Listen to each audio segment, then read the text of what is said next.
নমস্কার বন্ধুরা, তোমাদেরকে আজ দেখাই এক এমন জায়গা যেখানে গেলে কিন্তু সত্যিই তোমরা হারিয়ে যাবে প্রকৃতির মাঝে।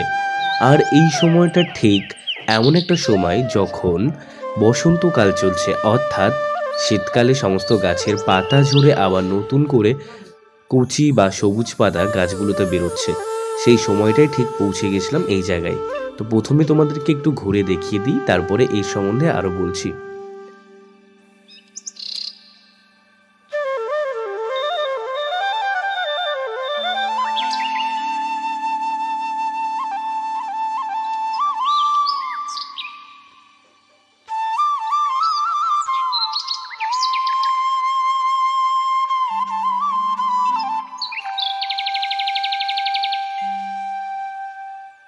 এই দেবগ্রাম ফরেস্টে কিন্তু হাজার হাজার গাছ রয়েছে, আর এখানেই বিকালবেলায় ঘুরতে আসে বহু মানুষ তার প্রিয়জনের সঙ্গে, বন্ধু বান্ধবের সঙ্গে, এমনকি আরও পরিচিতদের সঙ্গে।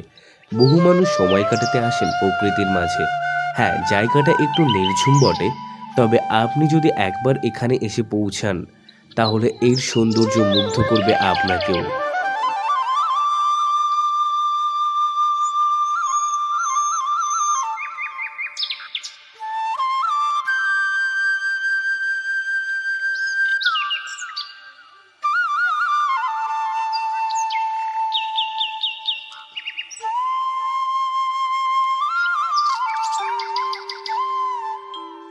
তবে আপনাদেরকে আরও একটা কথা জানিয়ে রাখি, এখানকার এই মানুষদের কাছ থেকে জানা, সন্ধ্যের পর থেকে কিন্তু এই জায়গায় খুব একটা মানুষের চলাচল নেই।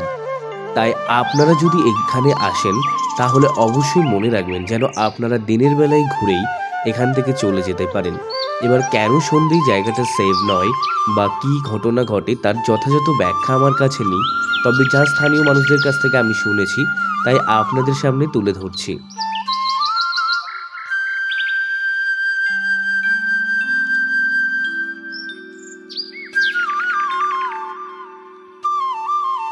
ভগবান যেন নিজে হাতে রং তুলি দিয়ে ছবি এঁকে দিয়েছে এই পৃথিবীর বুকে।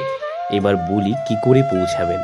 রানাঘাট স্টেশন থেকে বনগাগামী যে কোনো ট্রেনে উঠে গাংনাপুর স্টেশনে নেমে এখান থেকে টোটো ধরে আপনারা খুব সহজেই পৌঁছে যেতে পারবেন। আজ এই পর্যন্তই, দেখা হবে আবার নতুন কোনো ভিডিওতে।